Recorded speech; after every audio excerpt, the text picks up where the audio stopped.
Yoke புவனத்திலிருந்து doctor Bhuvaneswari லக்ஷ்மியோட. அதாவது பொதுவாக டயபெட்டிஸ் இருக்குது, எனக்கு பிபி இருக்குது அப்படின்னு சொல்கிறது வந்து எல்லாருக்கும் எனக்கு இருக்குது உனக்கு இருக்கா அப்படிங்கிற மாதிரி ஆகிப்போச்சு. இப்போது சாதாரணமாக நடக்கும்போது கொஞ்சம் சாஞ்சி நடந்தாங்கன்னா எனக்கு ஆர்த்தரைட்டிஸ் இருக்குது உனக்கும் ஆர்த்தரைட்டிஸா அப்படிங்கிற மாதிரி இப்போ இது ரொம்ப காமன் ஆகிடுச்சு. முட்டி வலி, முட்டி தேய்மானம் அப்படிங்கிறது, அதே மாதிரி ஜவ்வு கிழியறது, அந்த முட்டி சுற்றியில் இருக்கக்கூடிய தசை நார்கள் கிழியறது. இது வந்து தசை நார்கள் கிழியறது வந்து சில சமயம் விளையாடும் போது இன்ஜுரிஸால் அந்த மாதிரி ஆகலாம். ஆனால் முட்டி தேய்மானம் அப்படிங்கிறது நம்மளுடைய ராங் பாஸ்டர், எப்போ பார்த்தாலும் உட்காந்துக்கிட்டே இருக்கிறது, முட்டிக்கு எந்த விதமான எக்ஸசைஸுமே இல்லாமல் இருக்கிறது, ஓவராக வெயிட் ஒபிசிட்டி இருக்கிறது, இது எல்லாமே முட்டிக்கு ரொம்ப வலி ஏற்படுத்தும்.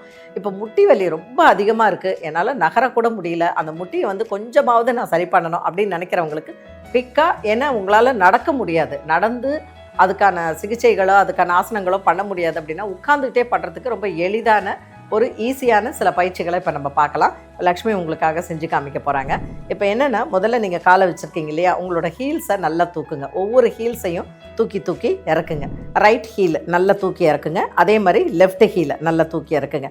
மாற்றி மாற்றி இந்த மாதிரி ஒரு 10 முறை செய்யுங்க. அதுக்கப்புறம் 2 ஹீலையுமே தூக்கிட்டு காலை அப்படியே கொஞ்ச நாள் வச்சுருந்துட்டு அதுக்கப்புறம் இறக்குங்க. இப்படி பண்ணும்போது கீழே தூக்கும்போது என்னாகும்னா இந்த இடத்துல ப்ரெஷர் வரும். இந்த இடத்துல ப்ரெஷர் வரும்போது சுற்றியில் இருக்கக்கூடிய தசைகளுக்கு நல்ல ரத்த ஓட்டம் போகும். இது 2வது பயிற்சி. 3வது பயிற்சி, முட்டியை நல்லா மேலே தூக்கிட்டு இறக்குங்க. இப்போது நீங்கள் சேரில் உட்காந்துருக்கீங்கன்னா சேரை சைடில் பிடிச்சிக்கலாம். நீங்கள் சேரை சைடில் பிடிச்சிட்டு கால் முட்டியை மெதுவாக தூக்கிட்டு ஒரு செகண்ட் அப்படி வச்சுட்டு இறக்குங்க. அந்த மாதிரி பண்ணும்போது இந்த பக்கம் இருக்கக்கூடிய தசைகளுக்கு எல்லாத்துக்கும் ரத்த ஓட்டம் அதிகமாகும். சுற்றியில் இருக்கக்கூடிய தசை நார்களுக்கு ஒரு ஸ்ட்ரென்த்து கிடைக்கும். ஏன்னா நம்ம வந்து நடக்கிறோம், உட்காடுறோம், இதுதான் பண்ணுறோம், முட்டிக்குன்னு தனியாக எக்ஸசைஸ் பண்ணுறதில்ல. ஸோ இது வந்து உங்களுக்கு ரொம்பவே யூஸ்ஃபுல்லாக இருக்கும். அடுத்தது 2 காலையும் அகலமாக வைங்க. காலை அகலமாக வச்சுட்டு காலை இன்னும் கொஞ்சம் அகலமாக வச்சுட்டு திருப்பி சேருங்க.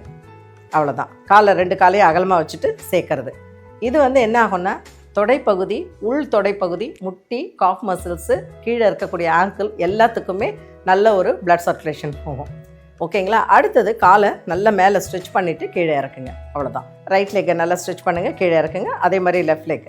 இது மாதிரி ஒரு 10 முறை பண்ணுங்கள். இப்போ 2 காலையும் நல்லா நீட்டிட்டு கீழே இறக்குங்க. அவ்வளோதான். இது மாதிரி பண்ணுங்கள். அவ்வளோதான். இப்போ வலது காலை தூக்கி இது மேலே வைக்க முடியுமா?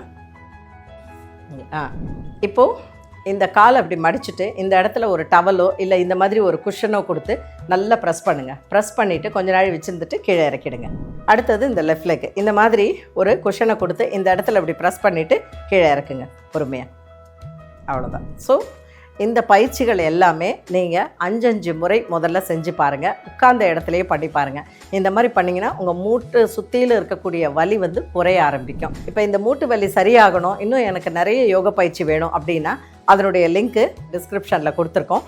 அந்த லிங்க்கை நீங்கள் ஃபாலோ பண்ணுங்கள். யோக புவனம் சேனலை சப்ஸ்கிரைப் பண்ணுங்கள். இந்த மாதிரி நிறைய உங்களுக்கு ரொம்ப யூஸ்ஃபுல்லாக குயிக்காக ரிலீஃப் தரக்கூடிய பாஸ்டர்ஸ் எல்லாம் நம்மளோட சேனலில் இருக்குது. மீண்டும் சந்திப்போம்.